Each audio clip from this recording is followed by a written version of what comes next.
आदरणीय सभापति जी, इस कोरोना काल में सभी क्षेत्रों को रुकावटों के बीच भी आगे बढ़ने के लिए भरपूर प्रयास किए गए, लेकिन इसमें कुछ क्षेत्र थे जिस पर थोड़ा विशेष बल भी दिया गया, क्योंकि वो व्यापक जनहित में आवश्यक था, युवा पीढ़ी के लिए आवश्यक था।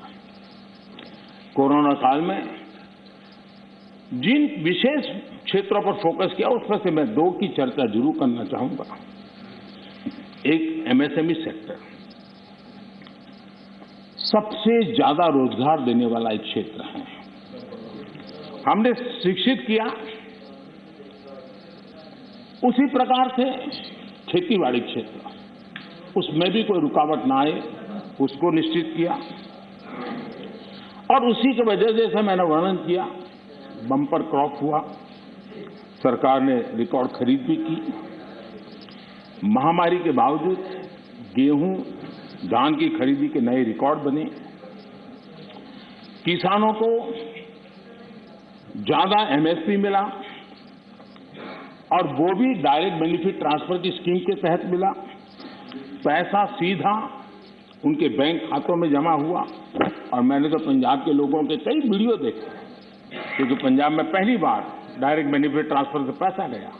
उन्होंने कहा साहब मेरा खेत तो उतना ही साइज है, हमारी मेहनत उतनी ही है, लेकिन खाते में इतना रुपया एक साथ आता है, पहली बार जिंदगी में।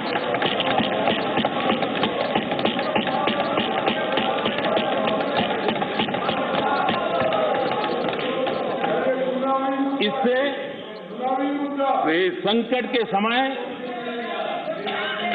किसानों के पास कैश की सुविधा रही। ऐसे कदमों से ही इतने बड़े सेक्टर को शॉक्स और डिसरप्शन से हम बचा पाए।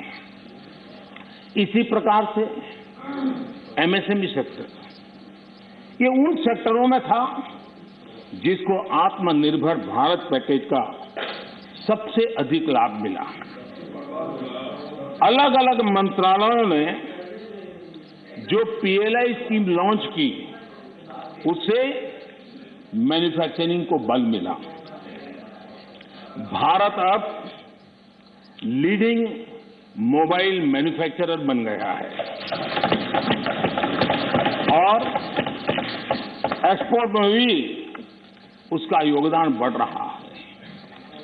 ऑटोमोबाइल और बैटरी, इस क्षेत्र में भी पीएलआई स्कीम उत्साहजनक परिणाम दे रही है। जब इतने बड़े स्तर पर मैन्युफैक्चरिंग, और वो भी ज्यादातर एमएसएमई सेक्टर के द्वारा होता है, तो स्वाभाविक है दुनिया के देशों से ऑर्डर भी मिलते हैं, ज्यादा अवसर भी मिलते हैं। और सत्य ये है कि इंजीनियरिंग गुड्स जो बड़ी मात्रा में एमएसएमई बनाते हैं, इस समय जो एक्सपोर्ट का आंकड़ा बड़ा बना है, उसमें ये इंजीनियरिंग गुड का भी बहुत बड़ा योगदान है। ये भारत के लोगों के कौशल्य का और भारत के एमएसएमई की ताकत को प्रदर्शित करता है। हमारी डिफेंस मैन्युफैक्चरिंग इंडस्ट्री को हम देखें, यूपी और तमिलनाडु में डिफेंस कॉरिडोर बना रहे हैं।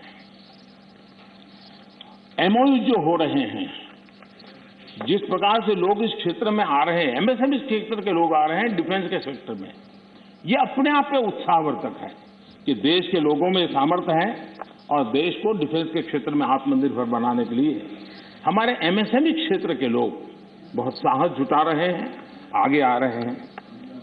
आदरणीय सभापति जी, एमएसएमई को जेम, उसके माध्यम से सरकार में जो सामान की खरीदी होती है, उसका एक बहुत बड़ा माध्यम बनाया है, और वो प्लेटफॉर्म के कारण आज बहुत सुविधा बनी है। उसी प्रकार से हमने एक बड़ा महत्वपूर्ण निर्णय किया है। वो निर्णय ये है कि सरकार में 200 करोड़ से 200 करोड़ रुपए तक के जो टेंडर होंगे, वो टेंडर ग्लोबल नहीं होंगे, उसमें हिंदुस्तान के लोगों को ही अवसर दिया जाएगा और जिसके कारण हमारे एमएसएमई सेक्टर को और इसके द्वारा हमारे रोजगार को बल मिलेगा। आदरणीय सभापति जी, इस सदन में आदरणीय सदस्यों ने रोजगार के संबंध में भी कुछ महत्वपूर्ण बातें उठाई हैं, कुछ लोगों ने सुझाव भी दिए हैं। कितनी जॉब क्रिएट्स हुई है, ये जानने के लिए ईपीएफओ पैरोल, ये ईपीएफओ पैरोल सबसे विश्वस्त माध्यम माना जाता है। साल 2021 में लगभग 1 करोड़ 20 लाख नए ईपीएफओ के पैरोल पे जुड़े, और ये हम न भूलें, ये सारे फॉर्मल जॉब से, मैं इनफॉर्मल की बात नहीं कर रहा, फॉर्मल जॉब से, और इनमें भी 60-65 लाख 18 से 25 साल की आयु के हैं।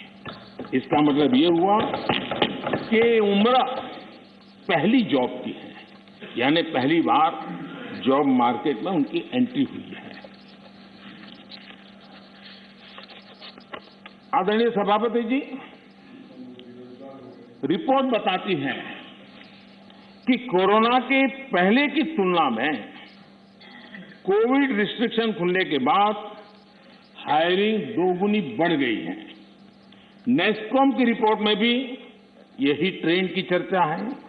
इसके अनुसार 2017 के बाद डायरेक्ट इनडायरेक्ट करीब, नेस्कॉम का कहना है, 27 लाख जॉब आईटी सेक्टर में, और ये सिर्फ स्किल की दृष्टि नहीं, उससे ऊपर के लेवल के लोग होते हैं जिनको रोजगार प्राप्त हुआ है।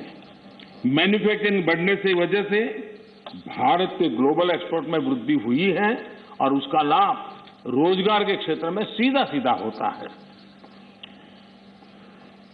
आदरणीय सभापति जी, साल 2021 में,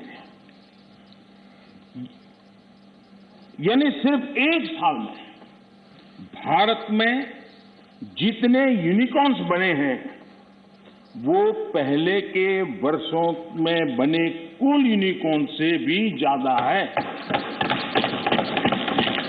और ये सब रोजगार की गिनती में अगर नहीं आता है तो फिर तो रोजगार से ज्यादा राजनीति की चर्चा ही मानी जाती है। आदरणीय सभापति जी, कई माननीय सदस्यों ने महंगाई की भी चर्चा की है। 100 साल में आई इस भयंकर वैश्विक कोरोना की महामारी पूरी दुनिया को प्रभावित किया है। अगर महंगाई की बात करें तो अमेरिका में 40 साल में सबसे अधिक महंगाई का ये दौर अमेरिका झेल रहा है। ब्रिटेन 30 साल में सबसे अधिक महंगाई के मार से आज परेशान है।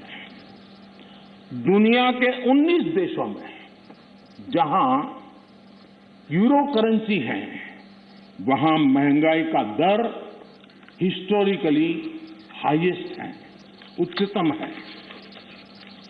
ऐसे माहौल में भी महामारी के दबाव के बावजूद हमने महंगाई को एक लेवल पर रोकने का बहुत प्रयास किया, ईमानदारी से कोशिश की।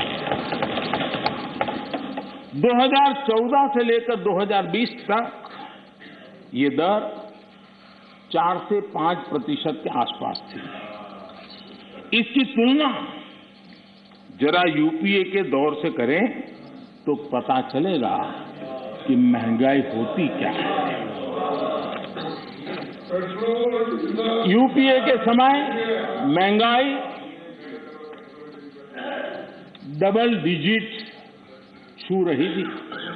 यूपीए के समय डबल डिजिट छू रही थी। फिर आज हम एकमात्र बड़ी इकोनॉमी है जो हाई ग्रोथ और मीडियम इन्फ्लेशन अनुभव कर रहे हैं।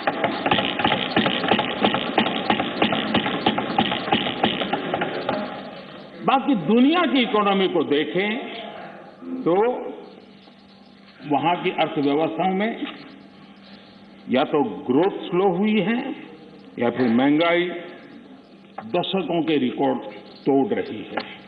Presenting B News app available on Google Play and App Store. Download it now.